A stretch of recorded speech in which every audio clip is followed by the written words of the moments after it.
I've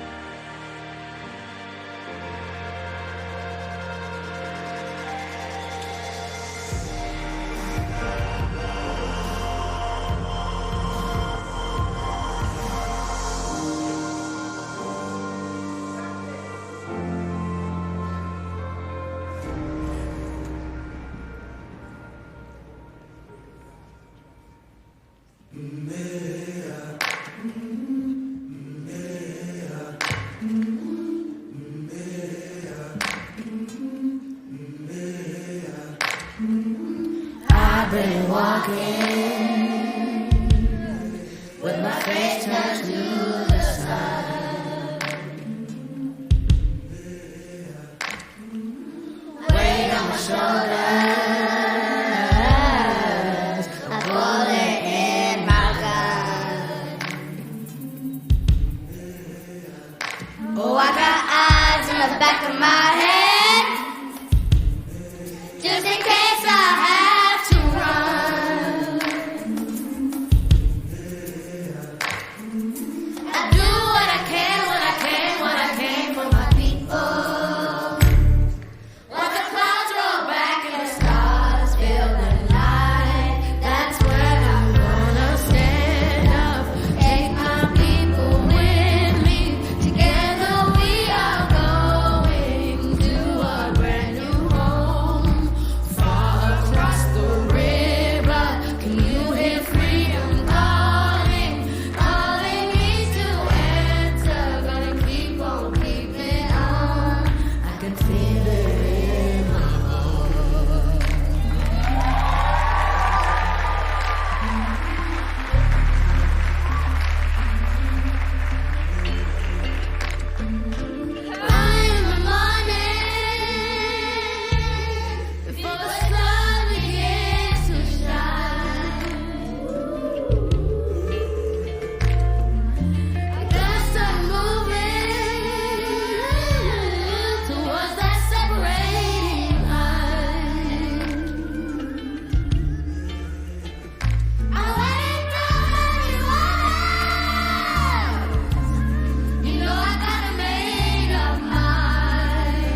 tomorrow together.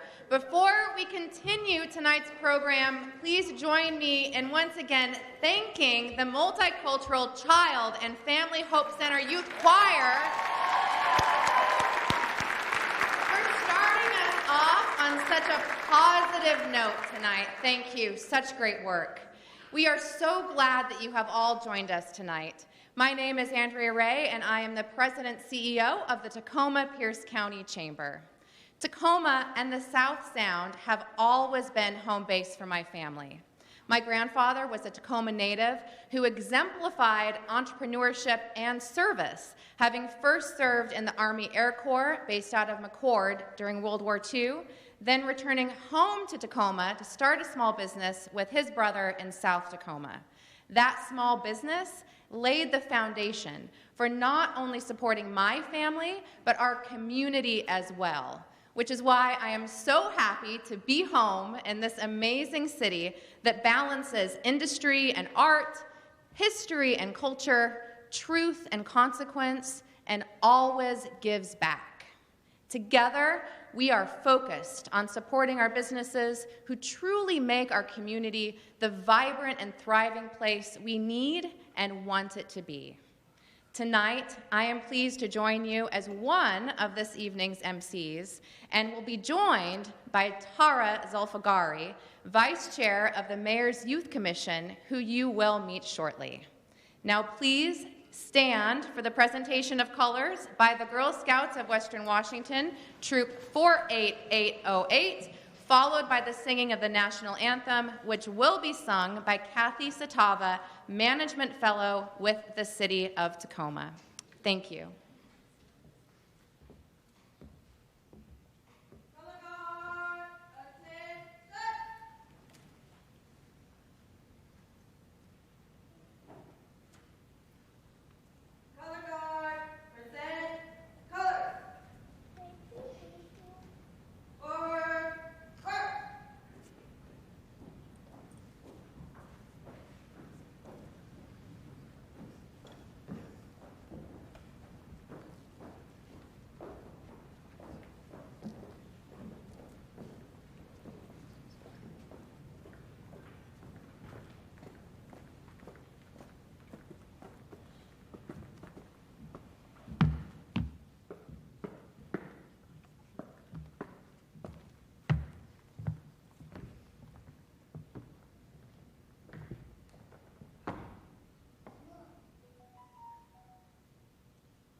Say, can you see by the dawn's early light what so proudly we hailed at the twilight's last gleaming, whose broad stripes and bright stars through the perilous fight o'er the ramparts we watched were so gallantly streaming. And the rocket's red glare, the bombs bursting in air, gave proof through the night that our flag was still there. Oh, say, does that star-spangled banner yet wave o'er the land of the free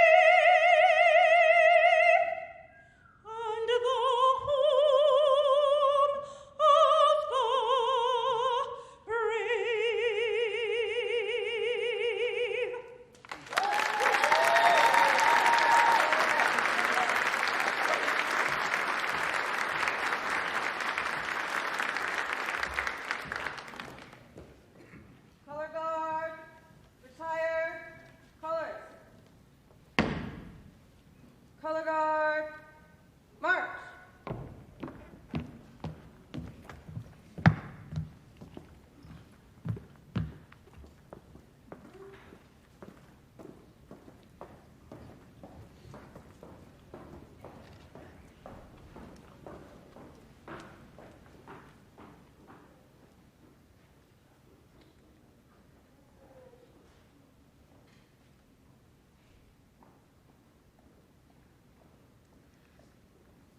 Thank you to the Girl Scouts of Western Washington, Troop 48808, and to Kathy Satava for singing of the national anthem. As Andrea introduced me earlier, my name is Tara Zulfagari, and I am happy to join you tonight as the co-MC of this event. I am Vice Chair of the Mayor's Youth Commission of Tacoma, where I have been serving since 2020. Throughout my time on MYCT, I have had the opportunity to advocate for issues like mental health, educational equity, voting rights, and racial and environmental justice in the city of Tacoma. I have been lucky to collaborate with other students to connect youth in Tacoma to a safe space for social justice and empowerment. My work on the commission has taught me so much about how crucial it is to listen to and value youth voices and perspectives in every conversation. The sense of community and inspiration I have felt here in Tacoma will stay with me throughout my life and in my career. Tonight's theme, Building Tomorrow Together, will take all of us, and I am pleased to represent the youth of this city.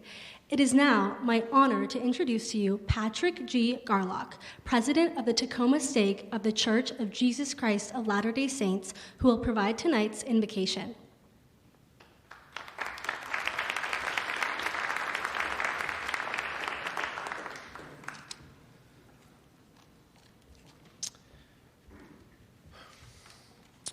Our gracious, loving, kind Heavenly Father, we come together tonight with gratitude in our hearts for the blessings that Thou hast bestowed upon this great city and those who live here.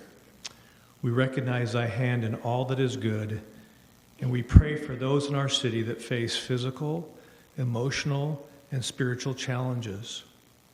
Father in heaven, may we be led to provide services and resources for our most vulnerable brothers and sisters in Tacoma. We are very grateful for the hours of service done by the government and public workers who strive to be good stewards of public resources and who protect us from harm, evil, and danger. Please inspire and bless them in their duties and workplace. We are mindful of the rising generation and pray for their development so that our children and youth will have a bright future.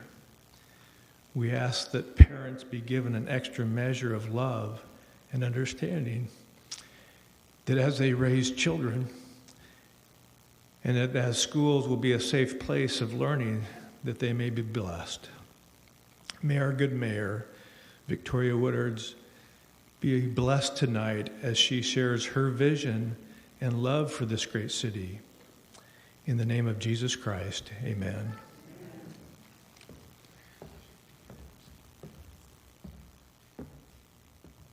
Thank you, President Garlock. Before I introduce tonight's tribal blessing, it is important to state that we gratefully honor and acknowledge that we rest on the traditional homelands of the Puyallup tribe. The Puyallup people have lived on and stewarded these lands since the beginning of time and continue to live here today. They live, work, raise their children, take care of their community, practice their traditional ways, and speak the Tshiltseed language just as their ancestors did. The City of Tacoma recognizes that this land acknowledgement is just one small step towards true allyship, and we commit to uplifting the voices, experiences, and histories of the indigenous people of this land today and for futures to come. Please join me in welcoming Elder Connie McLeod, Director of the Puyallup Tribe Culture Department, for tonight's tribal blessing.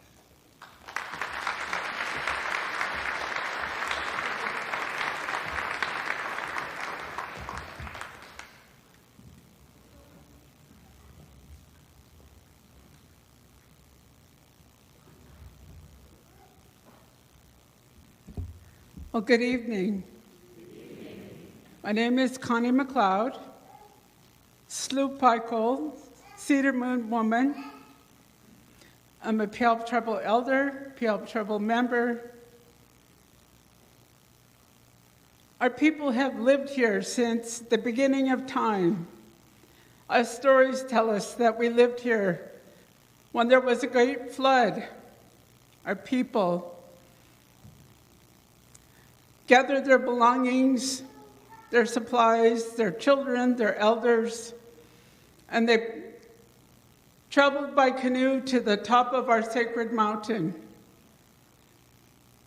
And when the waters began to recede, they returned to their villages along our Puyallup River, along the waterways here in what now is Commencement Bay. And they continue to thrive. We are still here today. This last Saturday, we had a gathering for our community to replant a Douglas tree seedling. When our tribal leaders gathered on the tide flats of the Nisqually River to sign the Medicine Creek Treaty, there was a Douglas tree that survived for many years. It fell a few years back, and somebody in their wisdom gathered the seeds from that tree that we all knew as the Medicine Creek Treaty tree. The Nisqually tribe distributed a seedling to the Squaxin Island tribe, Puyallup tribe, Muckleshoot tribe, as we were the people of the Medicine Creek Treaty. We are the people of the Southern Sound.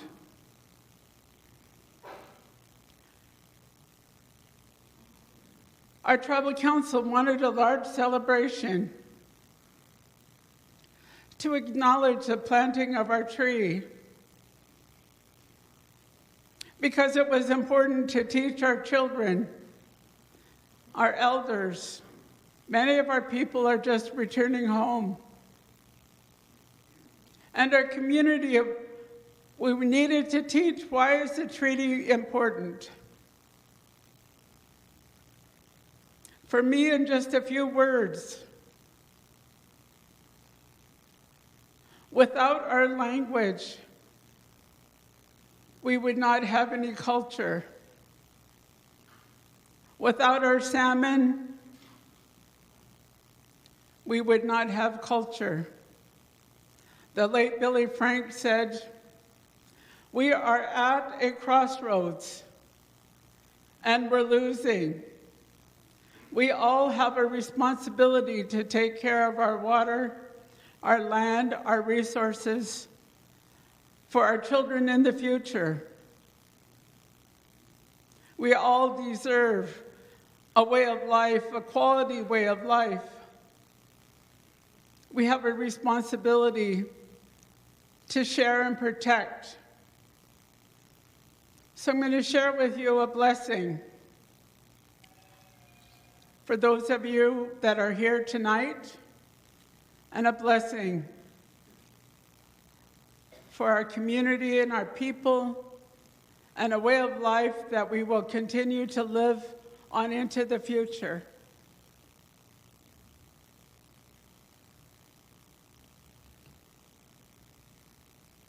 I step away a little bit from the microphone. Hoo-yay, hoo-yay, hoo-yay, aha.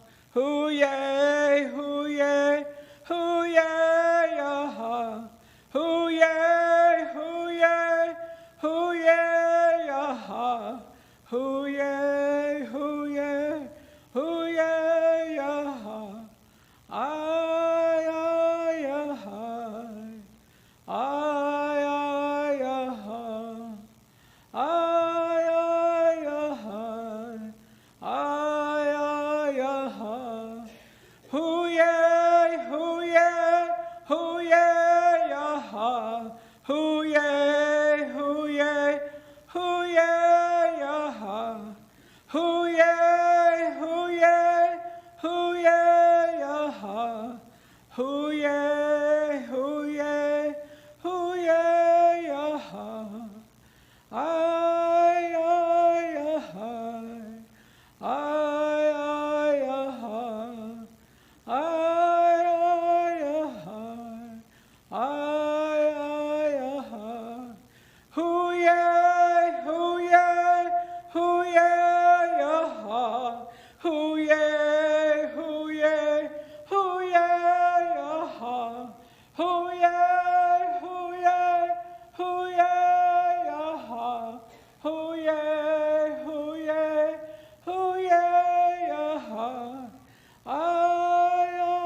Thank you, Elder McLeod, for blessing this event and our city. It is now my pleasure to introduce local writer, poet, and activist Nakane Monique, who will inspire us with an original poem, Ode.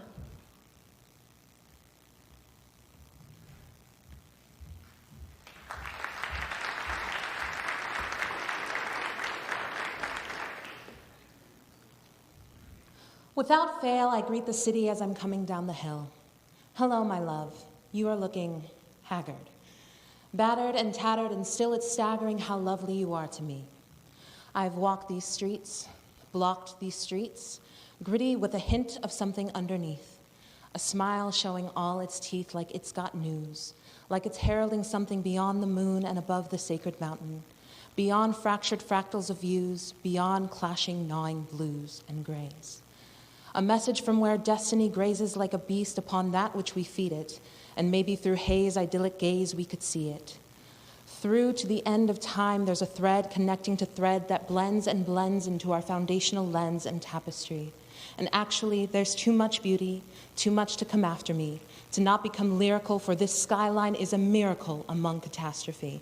And there's no substituting or diluting for that space and time where my eyes stay glued to that which I call mine, and I am home. Seeing through haze, idyllic gaze, all that is yet to come, like relentless ripples in the sound reaching for the shore, or rhododendron petals reaching for the sun. Building, growing, changing, shaping, tomorrow's tomorrow, planting seeds instead of bombs. Call me idealistic, call it kismet, call this love, call this heaven, call this hell, call this all of the above, be it thread or be it ripple, be it stone or brick or mud. On the skyline, tomorrow's tomorrow glistens with our sweat, our tears, our blood. A shrine built day by day, piece by piece. Tomorrow beckons all of us. Thank you.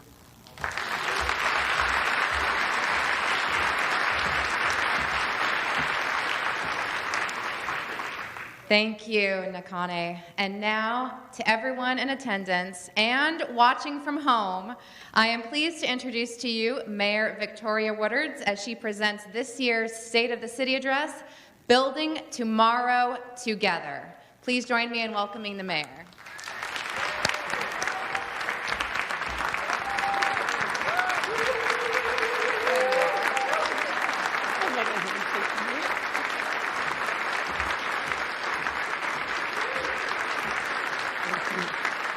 Thank you. Okay, sit down. Those accolades make me super nervous. Wow. Let me first start by saying what an incredible performance by those young people. Weren't they amazing? So honored to have them with us this evening. And can we give another round of applause for tonight's poet, Nakane Monique. Nakane, thank you so much. She truly is just one example of the amazing creative community that lives here in Tacoma. And we are so blessed to have so many creatives, so many artists who call this city home. Good evening. And thank you for joining me for the 2023 State of the City Address. I can't tell you how happy I am to have all of you here with me this evening in Mount Tahoma's auditorium in person. That's what I'm excited about. It's been a long time since we've been able to gather in this way. And I am so honored that so many of you turned out tonight to share in this evening. Tonight, we will reflect on where we are as a city and the future we want to build together. Because 2023 is a year of building tomorrow together. Building is an act of creation, determination, discipline, and cooperation. Building takes time and vision, and great and enduring visions are built together. To build a community, voices and ideas need to come together in support of the future where every resident can thrive. Speaking of together, as we start this evening off, there are far too many names to say thank you to, but I have to take a moment and acknowledge a few, starting with our MCs. To Andrea Ray, CEO and President of the Tacoma Pierce County Chamber, whose first year, we can give her a round of applause,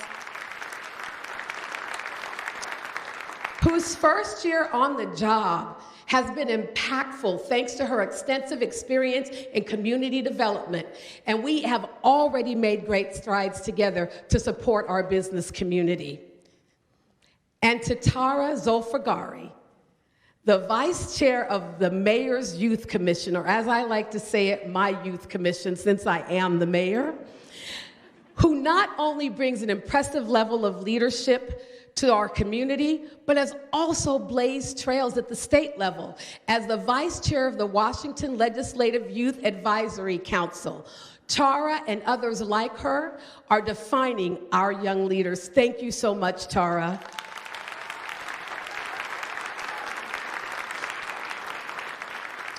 Now, there is the family you're born into and the family you get to choose. And I want to take this moment to first thank my mother, who is my blood family and who brought me into this world. Mom, I love you so much, and I appreciate your ongoing love and support. And then to the family I choose, to all of my friends who are here tonight to support me, to my brothers and adopted sisters. Those of you who know me know I have a very large adopted family, but I also want to recognize Jeannie Jefferson, who sits here tonight representing the man I called my father, Harold Moss. But to all my family, thank you so much for your continued support.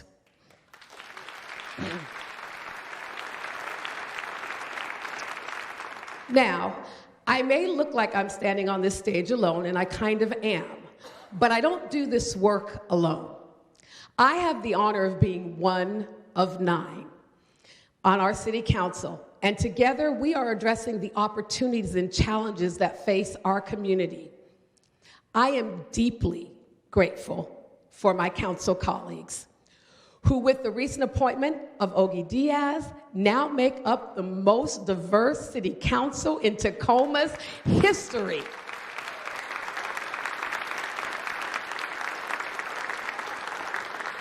This council, which already had a female majority, now also has a majority of BIPOC leaders, and we truly represent the community we serve.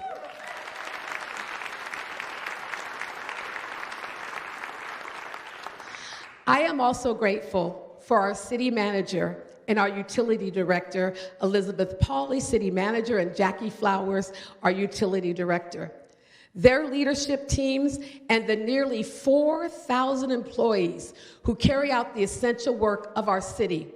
I see you, and your efforts have not gone unnoticed. Thank you so very much for what you do on behalf of Tacoma's community every single day.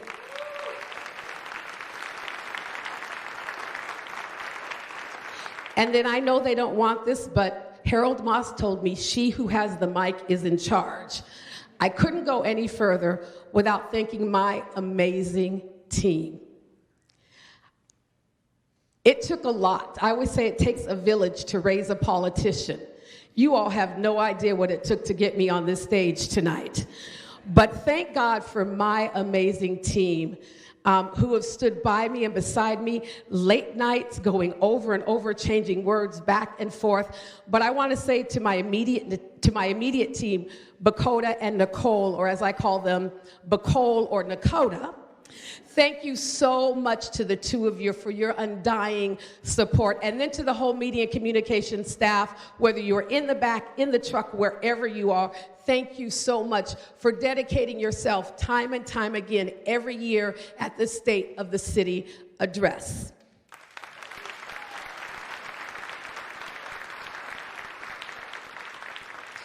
And then to all of our partners, government, business, and nonprofit. I am grateful for your commitment to serve Tacoma residents every single day. This is why we do this work together. And then I want to offer special recognition to those who serve on our city committees, boards, and commissions, advising us on everything from zoning to community investments and policy. And most importantly, I want to thank every member of our community who invest their time and energy by volunteering, tirelessly calling or emailing City Hall, compassionately caring for our neighbors, nurturing our youth, protecting our environment, advocating for causes that are near and dear to their hearts, or choosing to grow your business here. Please join me in a round of applause for all who dedicate so much time to make our city great.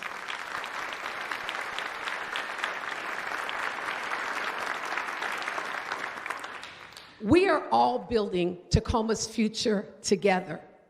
With every action we take, every life we touch, we share the responsibility for building a better tomorrow.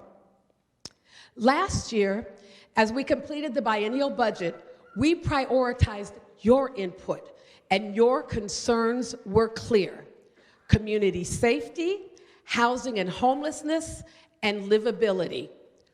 That's why we set out to fund programs addressing public safety and violent crime, affordable housing, and homelessness. And let me be clear. Despite the immense budgetary pressures, we made 0 cuts in these priority areas. In fact,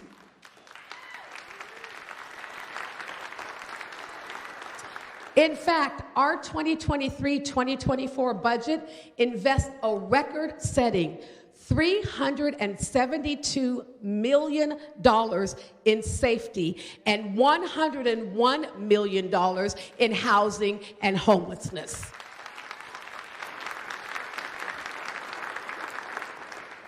The city's biennial budget is our moral document, and it reflects the community's values.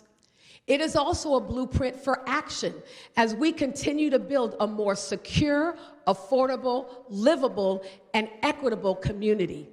Speaking of our values, through the budget and beyond, we've taken many steps that continue to embed Resolution 40622 into the very foundation of our work to become an anti-racist organization.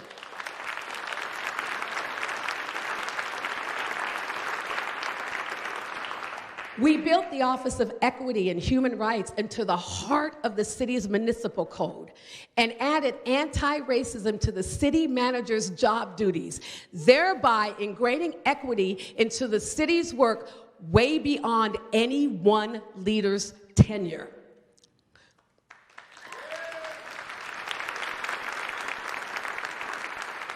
We reestablished and refocused our Office of Strategy to ensure our daily efforts are marching towards this community's long-term vision for our city. And because my council and I believe that language should not be a barrier when someone seeks to connect with their government, we are expanding translations to reach more people, including tonight as we broadcast in 4 different languages.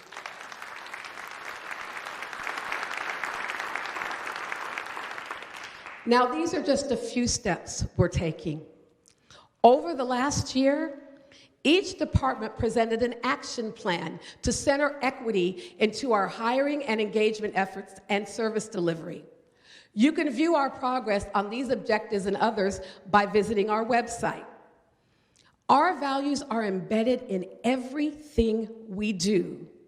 Now our job is to assemble these building blocks into impactful solutions that address the most pressing issues facing us today. Tonight, I will dig in and share how your local government is doing its part to build tomorrow together. We are leaning into our challenges, and we all have the raw material we need to build something truly special. Safety is foundational to building community. And the reality is, too many of our neighbors no longer feel secure. When it comes to crime, our community is trying to process a deeply distressing uptick in violence, a disturbing national trend that has not left Tacoma unscathed. Nationally, homicides were 34% higher in 2022 when compared to 2019. And locally, we've all read the headlines. Total homicides reached an all-time high last year, resulting in the loss of 45 lives. This is not the type of record that we want to set as a city. Tragically, we have already lost 6 lives to homicide this year, 3 of which happened in just the first 3 weeks, and heartbreakingly involved gun violence among our youth. As I've said before, this level of violence is unacceptable and must stop. But we cannot give up. We cannot give up on ourselves, on each other, or this city we all love so much. Last summer, we completed an assessment to better understand the level of violence among youth under 30. One thing we learned is that firearms are too easy for our youth to access. Nearly 5% of 12th graders, and I know 5% sounds like a small number, but 5% of 12th graders admitted to carrying a weapon to school at some point. And just yesterday, as I sat in this same building with young people, students told me how easy it was for them to get a gun. Police department data shows that every 48 hours, a gun is stolen from a car, not from a person or a home, but from an unattended car. Gun owners have a right to carry a gun, but also have the responsibility to secure it, because these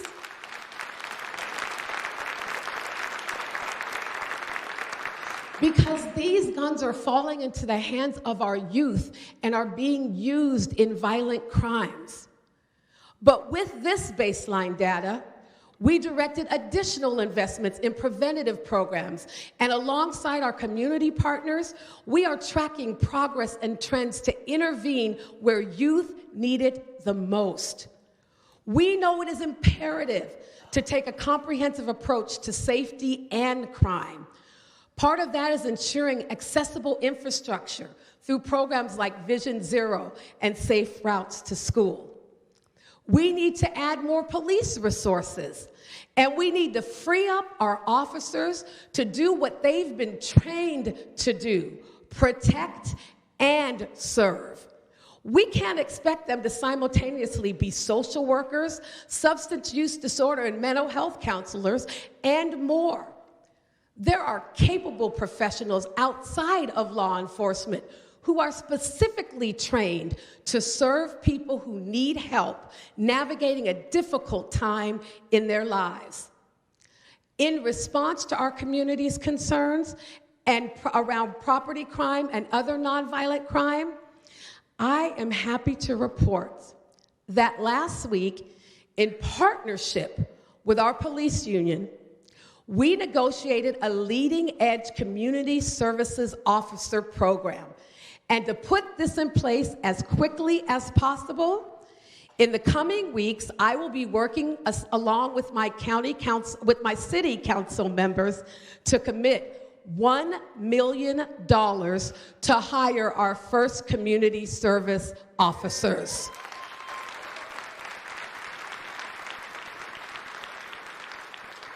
But what is a community service officer? This program is designed to increase the level of response and provide an appropriate level of support in non-emergency situations that pose no active threat to life or property. This will allow our fully commissioned officers to focus on the most urgent calls. We are also implementing a behavioral health crisis response team. This team, housed in our great Tacoma Fire Department, is designed to provide appropriate resources to people in crisis and move them toward healing. The Tacoma Fire Department has an excellent track record with the TFD CARES program, which connects frequent 911 callers with appropriate levels of service for non-emergent medical and psychiatric needs. So you can see why I'm very excited to bring this program online. Tonight, as we promised, my top priority for this year is already beginning to happen.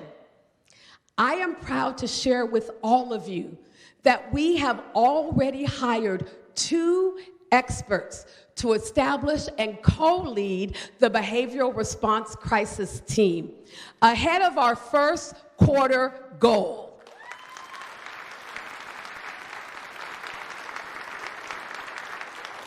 And I want them to stand as I call their names, but will you please join me in welcoming Alicia Morales and Cassie Hallstone.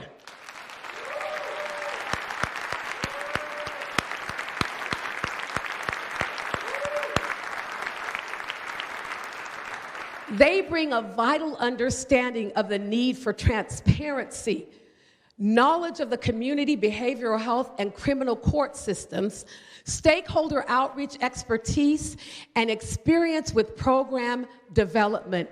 We are so delighted to have you and can't wait for the work that you're going to do.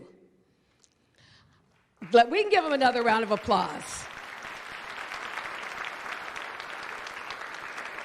Now, please hear me.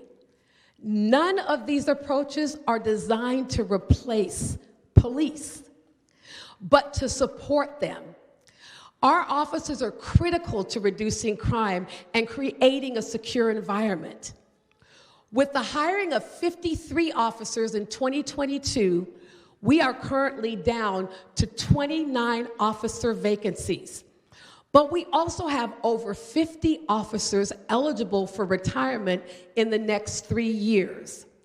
And due to the extensive training required to become a commissioned officer, hiring will remain a top priority for me.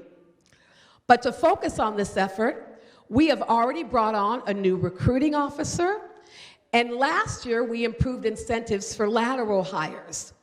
We have also negotiated with the union the ability to temporarily hire background investigators to speed up the recruitment process, but also to maintain a highly effective police force while simultaneously hiring new officers.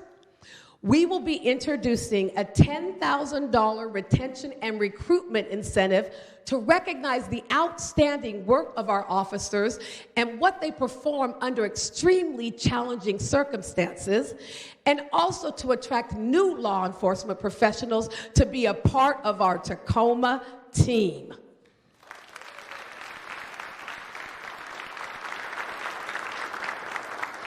Now, we know that adequate capacity will be crucial as we continue to refine our community approach to safety, decrease property crimes, and maximize the impact of our violent crime reduction plan. This plan is transforming our approach to be more focused, data-driven, and evidence-based. And in the coming weeks, we will enter into phase 2 with an emphasis on problem-oriented, place-based policing, or changing the conditions that make crime more likely to occur. And our goals are to continue to clean up areas of blight, fix shattered glass, institute more neighborhood watches, expand community programs or services, and continue, as in phase 1, to station visible patrol cars at strategic locations at strategic times. We are already seeing results. During the first 90 days of phase 1, violent crime dropped 30% in 16 hotspots. And in the 60 days that followed, violent crime dropped 36% at 15 hotspots. Now, I know that these numbers may not reflect what a lot of people are feeling, especially with the increase in homicides last year. However, when we determine overall levels of crime, we look at a combination of 4 statistics. So overall, across all categories combined, we are still moving in the right direction. But numbers alone cannot relieve the feelings and concerns of the people who were impacted. We know that we must understand community needs to provide appropriate safety services and programs. And I want to thank those who have persistently demanded a community-level response in times of crisis. That's why I'm proud to make another announcement. Our first community trauma response team has been hired.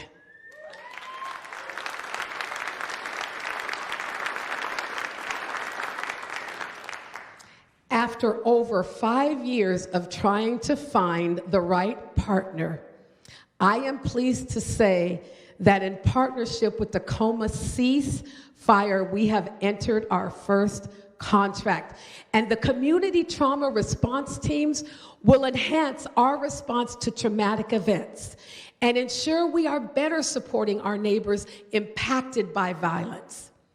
Our goal is to partner with culturally appropriate organizations who can be there for our neighbors in their time of need. Now let's return to the topic of youth violence. We engage youth in a variety of programming across the city, including after-school activities, mental health resources, mentorship opportunities, and more. In the current budget, we are investing in hope and opportunity for our youth by doubling the funding to over $2 million for youth violence prevention programs working upstream to give our youth more positive alternatives.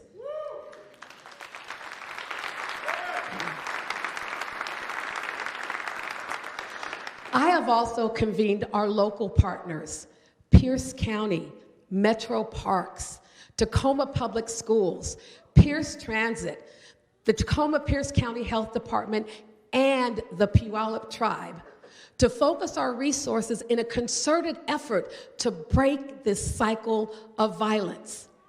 On a regional level, I'm proud to announce we are working with the Alliance for Gun Responsibility, regional and state government partners to plan an upcoming event.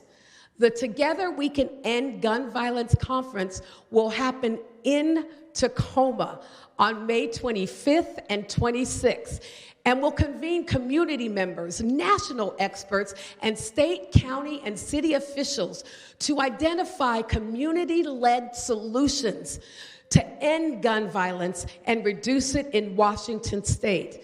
And tonight, I'm excited to announce that we will be a sponsor, so please stay tuned for details and partner with us.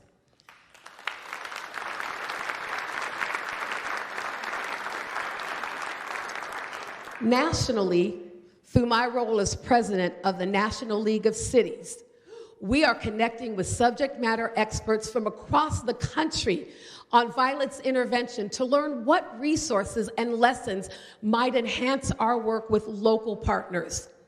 This spring, we are also launching our community safety plan because safety is more than just policing.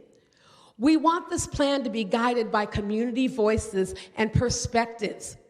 That is why, in addition to drawing on your prior feedback, we will include outreach and engagement efforts set to start in the coming weeks. The Community Safety Plan will align with the Violent Crime Reduction Plan and other existing initiatives, including our Youth and Young Adult Violence Reduction Task Force, to ensure we are addressing the issue of safety holistically. The community plan gives us a blueprint for going beyond traditional policing and strategically coordinating our investments to create a safer tomorrow together. I hope all of you will join us in this work.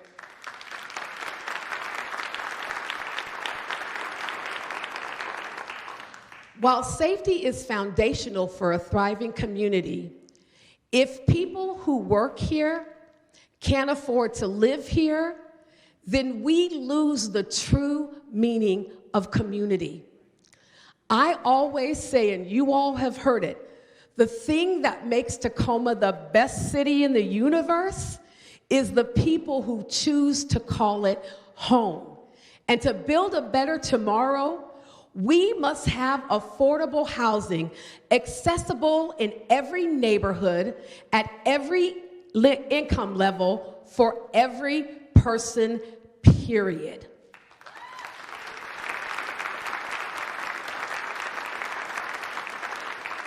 Housing affordability is a challenge everywhere you look. And the Washington State Department of Commerce recently said that we'll need 1.1 million more homes statewide over the next 20 years, and more than half of them need to be truly affordable. Locally, our Home in Tacoma plan projects 60,000 new housing units by 2040. While that's an ambitious goal, that still is not enough to meet the need, but we're gonna continue to try. And to that end, our Affordable Housing Action Strategy, now in its 5th year of implementation, is a coordinated multi-departmental effort intended to do 4 things: create more homes for people, keep housing affordable and in good repair, help people stay in their homes and communities, and reduce barriers for people who often encounter them. We have made real progress in meeting the housing needs in Tacoma. Since 2019, we've permitted over 7,000 new homes, and over 4,000 of these homes are already built. 413 of the built units are affordable for residents at or below 60% of Pierce County median family income, which, based on a family of 4, is about $61,000. Although not as affordable as they need to be, we're going to continue to focus on moving that needle. 241 more units are in the pipeline right now at or below that income threshold. We have brought on more than 345 accessory dwelling units, and we've brought them into circulation in the last 4 years, so seniors can keep living in their homes, and young people can afford to graduate from college, get their first job, and live here. We've added $500,000. Go ahead, I'll let you all clap for that.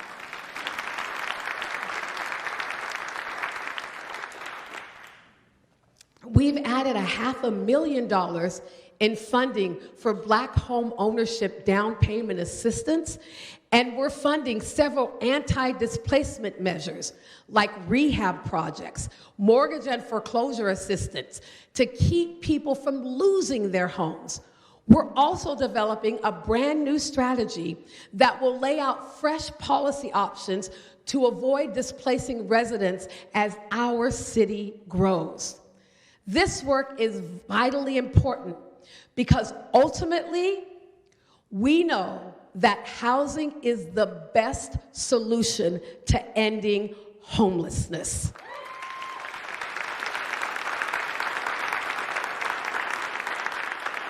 Our Neighborhood and Community Services Department is putting into action a new strategic plan to address homelessness, and it's in alignment with our partners at the county.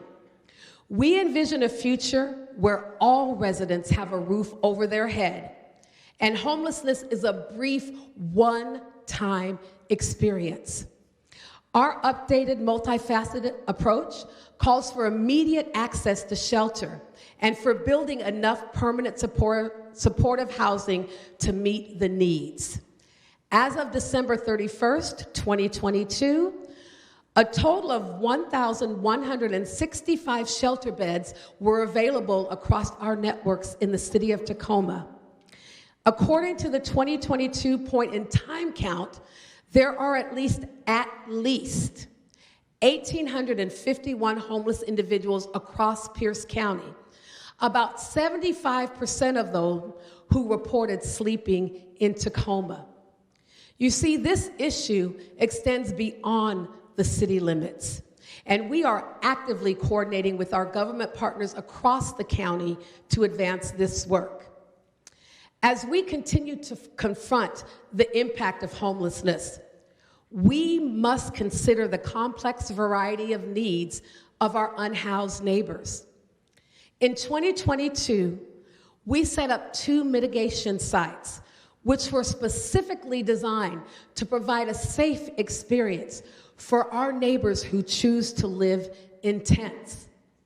We are also launching a safe parking program in partnership with Holy Rosary, where people can temporarily live out of their car, truck, or van, because we know that 6% of our county's unhoused neighbors live in their vehicles.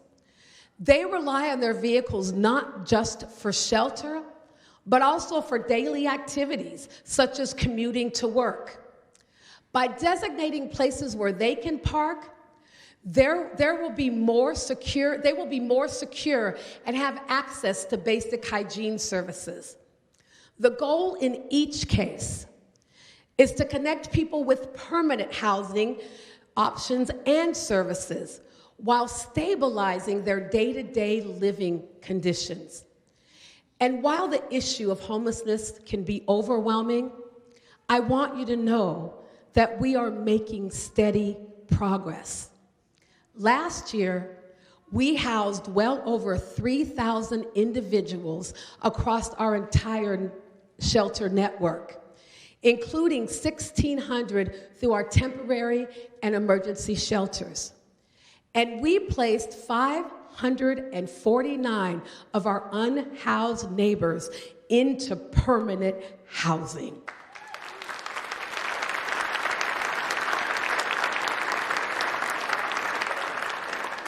And I want to tell you about one individual who found permanent housing last year. And for the sake of privacy, we'll call him Arthur.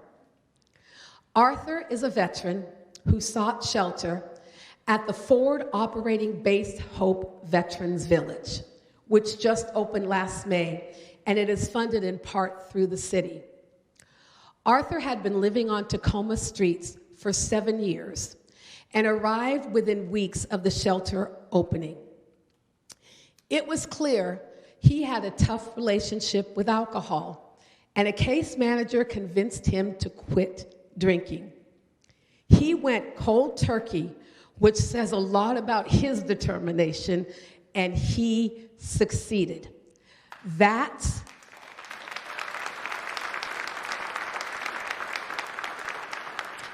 opened the door for a federal housing voucher, but he still felt unworthy, still carrying a burden of guilt for his past mistakes, until his peers at the shelter helped him realize he deserved a place to call his own. Within weeks, he had a voucher in hand, and permanent housing came quickly thereafter. But even with a place to call his own, he kept returning to the village because he enjoyed the camaraderie and the support of his peers. Arthur took it upon himself to mentor other veterans with similar stories. He told them that if he could transform his life, they could too. 2 of those veterans who were moved by his story also chose sobriety and secured permanent housing.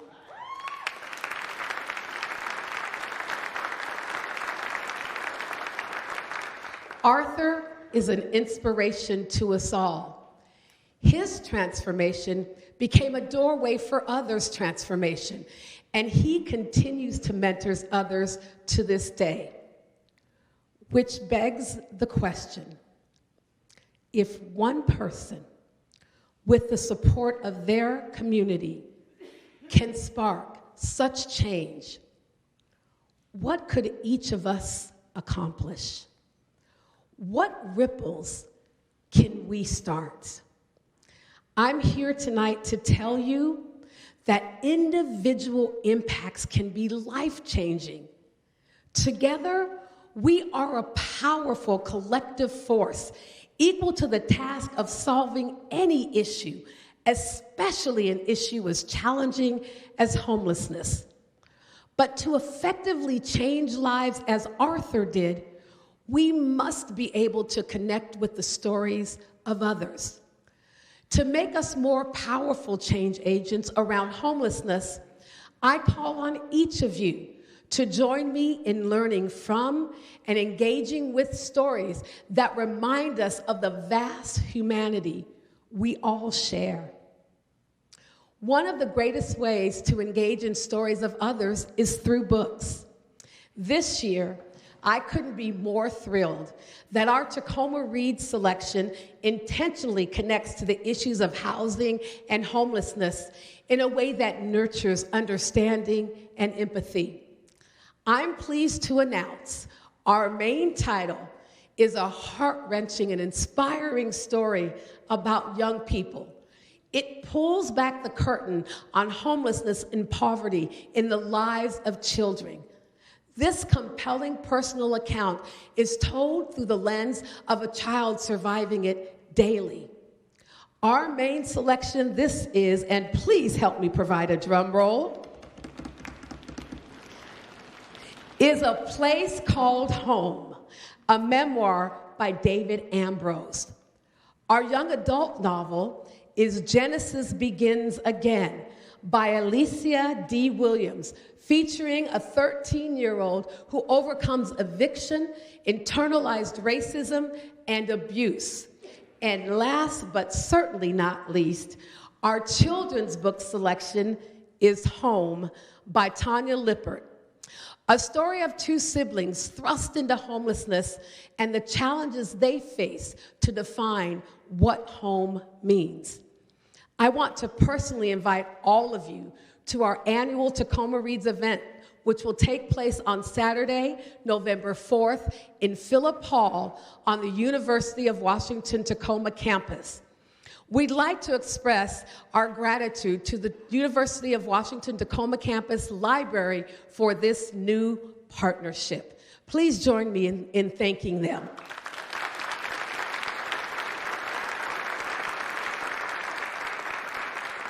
Now that's just one of our activities, so I want you to connect with the Tacoma Public Library for details about how you can deepen your learning through the Tacoma Reads program and lived experience each selection shares.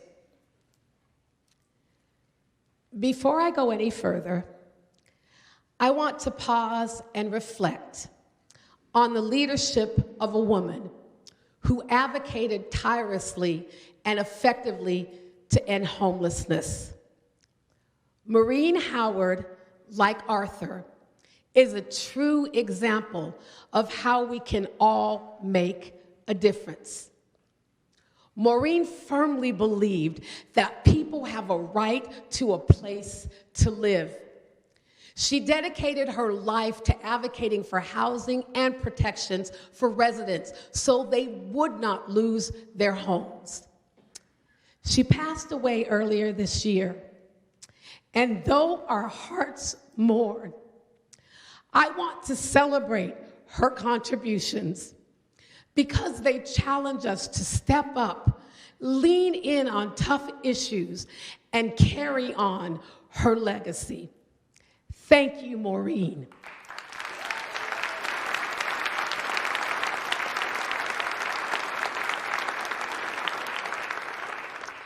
Now, if safety forms the foundation for a thriving community, and housing provides the walls and roofing that shelter us, then livability is what makes Tacoma a place we're proud to call home.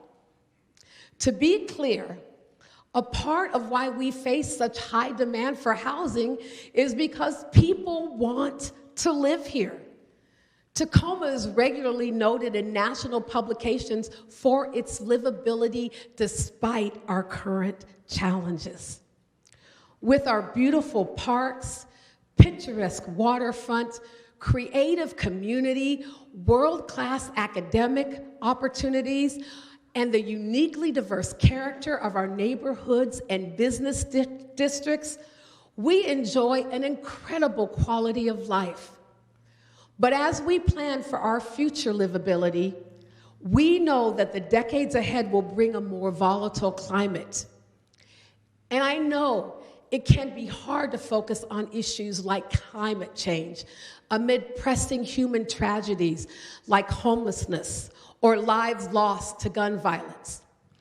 But we must build resiliency now, especially in light of the volatility we already face. Our update Climate Action Plan sets aggressive goals for our net zero carbon emissions by 2050. This biennium, we're funding green jobs, air quality relief, vehicle electrification, and more.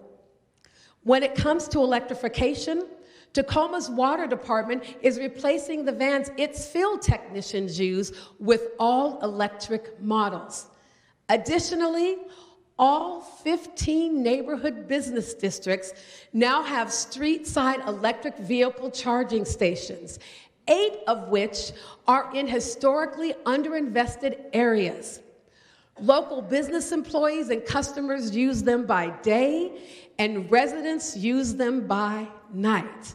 And best of all, Tacoma Charge electric vehicles produce 0 emissions because 97% of Tacoma's power's energy is carbon-free.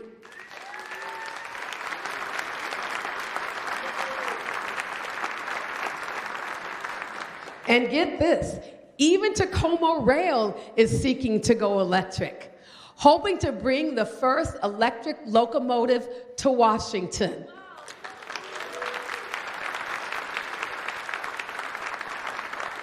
Making it an already low-carbon transport technology even greener.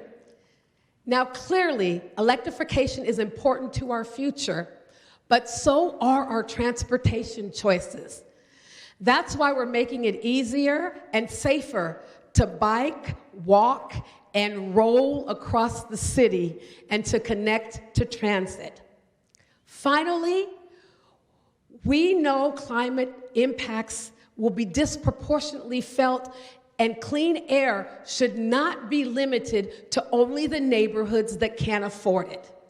Last summer, the Tacoma Pierce County Health Department, in that effort, distributed 540 filter fans to Tacoma residents, thereby making their air cleaner.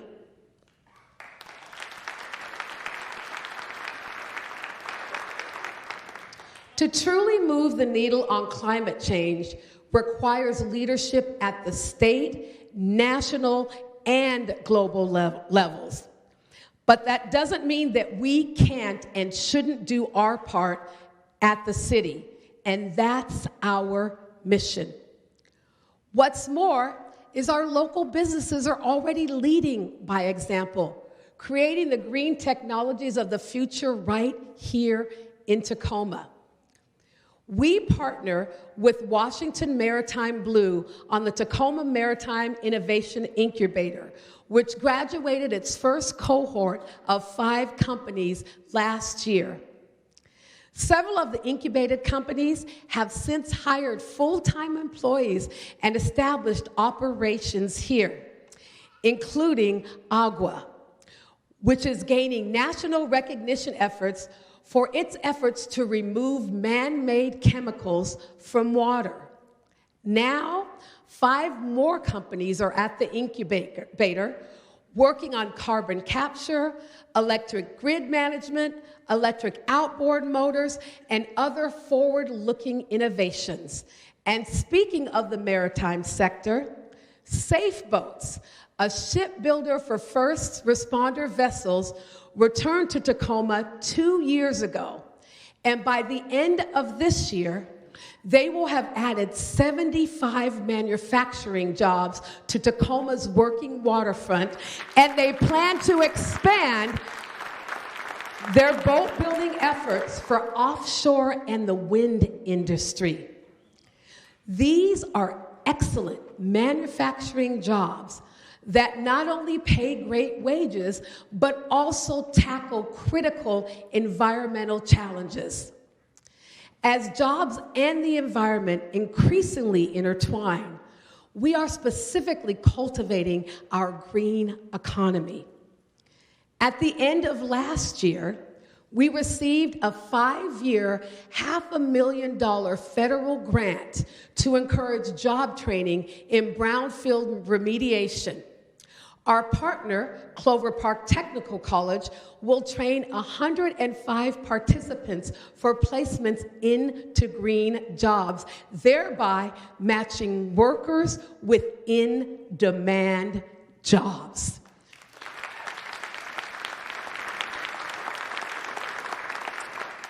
We will also soon unveil a green job strategy that combines the work of regional stakeholders, advisors, and partners to plan for growth in 3 sectors: green hydrogen, the circular economy, and green building.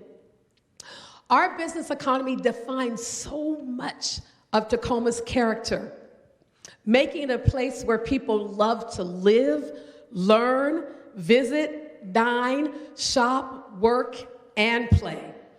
And I can't talk about business without acknowledging one of our hometown globally recognized companies. This year, we will celebrate the 100th anniversary of Almond Roca. Happy anniversary, Almond Roca. I can't tell you how proud it makes me to travel across this world and walk into a gift shop at the airport and see Almond Roca proudly displayed on the shelves. You know, the pandemic brought profound risk and uncertainties, especially for our small businesses. And that's why we as a public agency continue to step up and help. Last year, we supported 4,700 small businesses through our Minority Development Business Agency. We loaned almost $6.5 million to 636 small businesses to survive, recover, and thrive. And our great Community and Economic Development Department awarded $3 million in recovery grants, more than half of which went to BIPOC-owned businesses.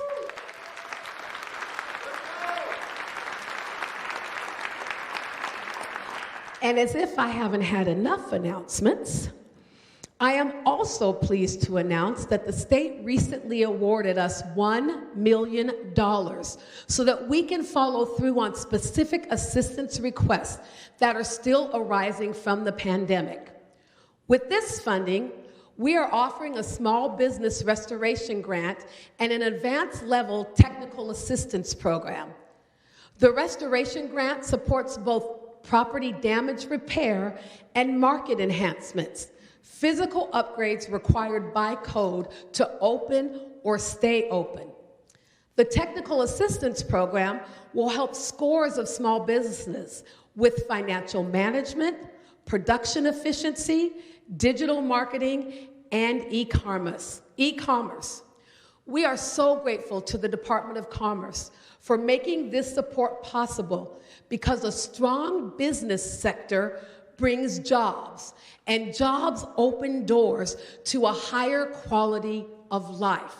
And to leverage these opportunities, we must prepare our workforce for jobs across high-demand sectors and jobs that pay living wages.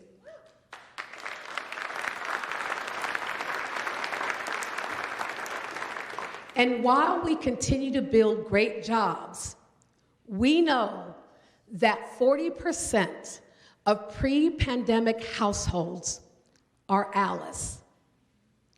ALICE is defined as asset limited, income constraint, and employed. These are families that get up every day going to work to support themselves, but still don't make enough money to make ends meet or have enough money to incur even a $400 emergency. To support these motivated families, last year we launched Growing Resilience in Tacoma, or as we like to call it, GRIT. This program, a much-needed supplement to families who desperately need a financial safety net, gave 110 families $500 a month for 13 months.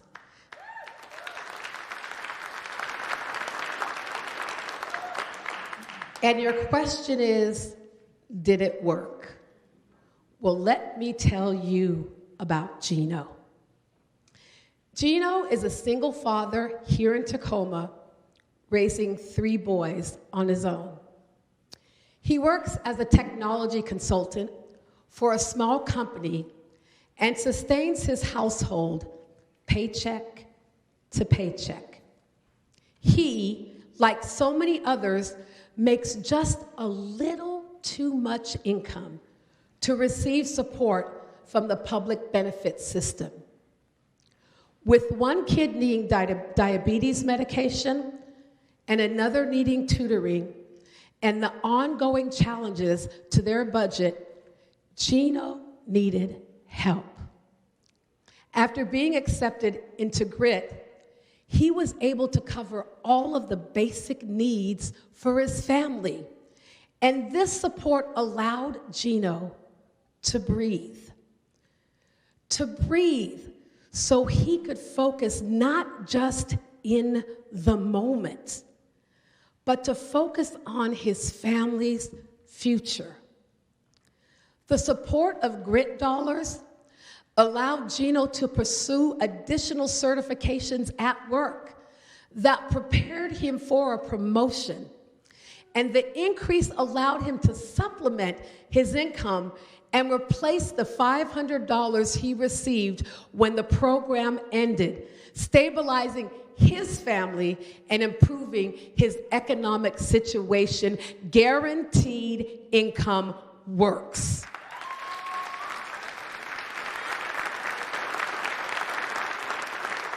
And while it's not my announcement, I am also pleased that as a founding mayor of the Mayors for Guaranteed Income, that our own Pierce County Council Chair, Ryan Mello, is now a founding member of Counties for Guaranteed Income.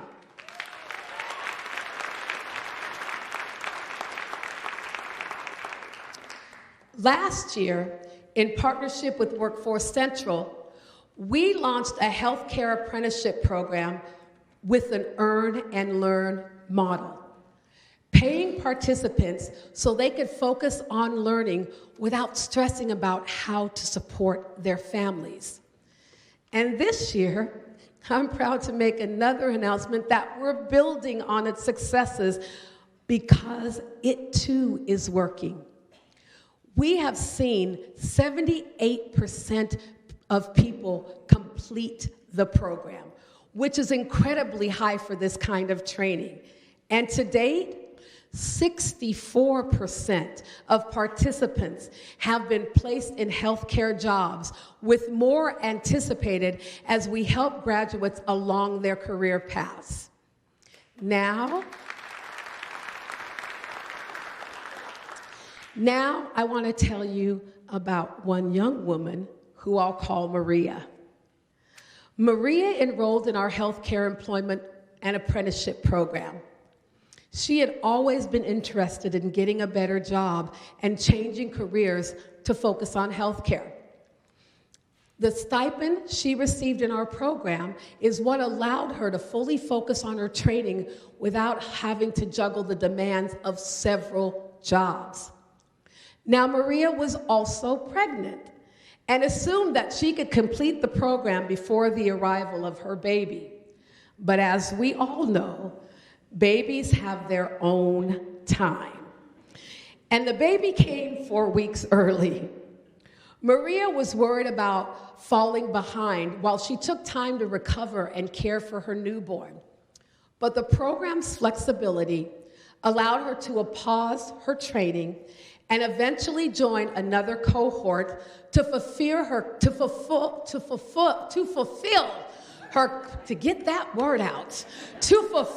clinical requirements, enabling her to graduate from the program alongside her classmates. Maria is now back at work, fully employed as a registered nursing assistant, and is in pursuing a career in healthcare industry that will allow her to establish strong financial foundation for her family. Congratulations, Maria.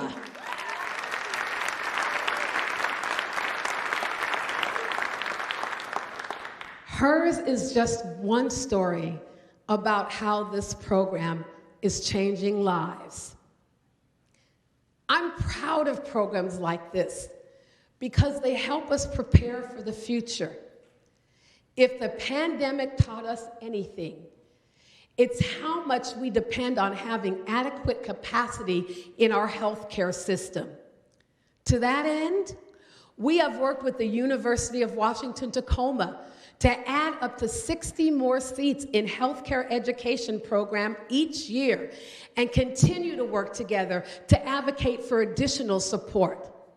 Another partner, Bates Technical College, opened its new allied health building last year, growing and modernizing its capacity to give students a world-class hands-on education. Listen, livability is a value for us. It's not something we take for granted. How we frame our future adds up. One climate change initiative, one business innovation, and one living wage job at a time. With every challenge comes opportunity, and our city is rich with opportunities. It's worth feeling proud about.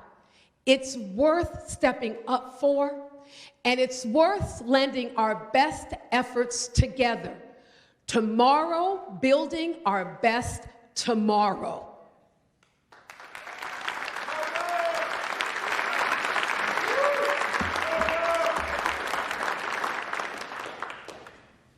Tacoma, all of you here tonight and all of you watching, you are why I serve.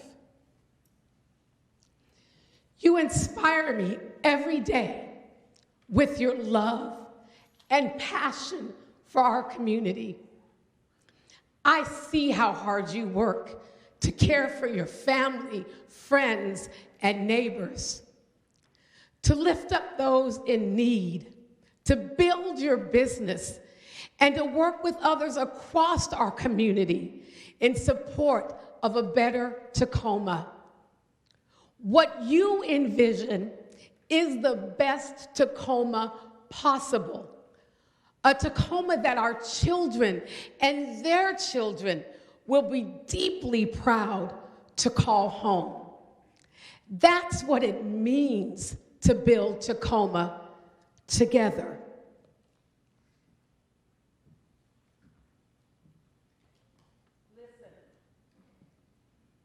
Listen.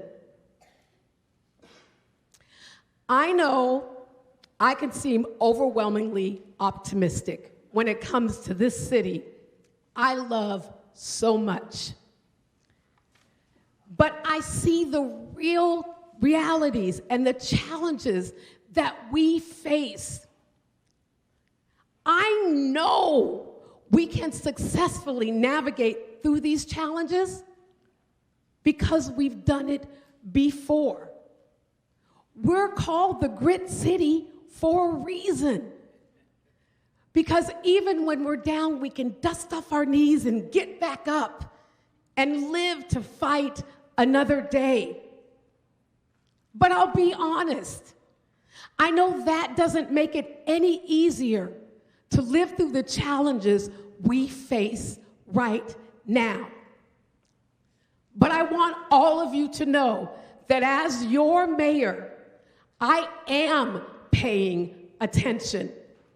I am right here with all of you, living in this city, grappling with our shared reality, and I take my responsibility to drive real solutions very seriously. Although the road is long, and it can be very long, I continue to have hope. I have hope. And what powers me each morning to get out of bed and to rise are your calls for a better tomorrow. My hope runs deep because Tacoma is a city with powerful voices, ringing out with a vision so big it takes all of us to carry it forward.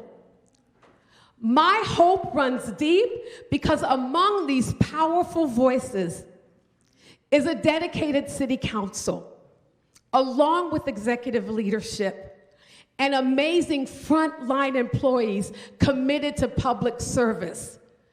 My hope runs deep because I know what this city is made of.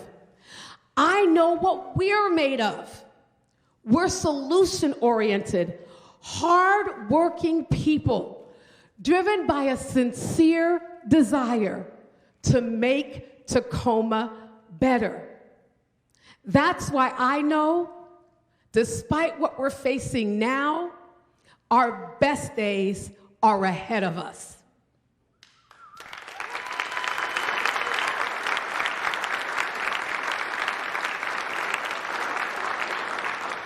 The state of our city is rising because we are building it brick by brick and block by block. We are rising up to capture opportunity and to put it to purpose, helping us solve our greatest challenges. So as we reach for an even higher destiny, what I know about Tacoma is that when it comes to these critical issues, we overwhelmingly agree. Everyone deserves to feel safe. Everyone deserves to have an affordable place to call home, and everyone should enjoy the livability of this great city. You see, when we rise up together with the same goal in mind, our future is bright, and it's for everyone. We have all the building blocks we need. So my challenge is to each of you. Let's build a tomorrow where everyone feels safe. Let's build a tomorrow where everyone can afford to have a roof over their heads. Let's build a tomorrow where everyone has opportunity and access to well-paying careers. Let's build a tomorrow where we are resilient in the face of climate change. Let's build a tomorrow on the momentum of today. And let's build a tomorrow that starts right here, right now. And most importantly, let's build a tomorrow together. Say that with me. Let's build a tomorrow together. Let's build a tomorrow together. Thank you all so much. We look forward to building tomorrow with all of you.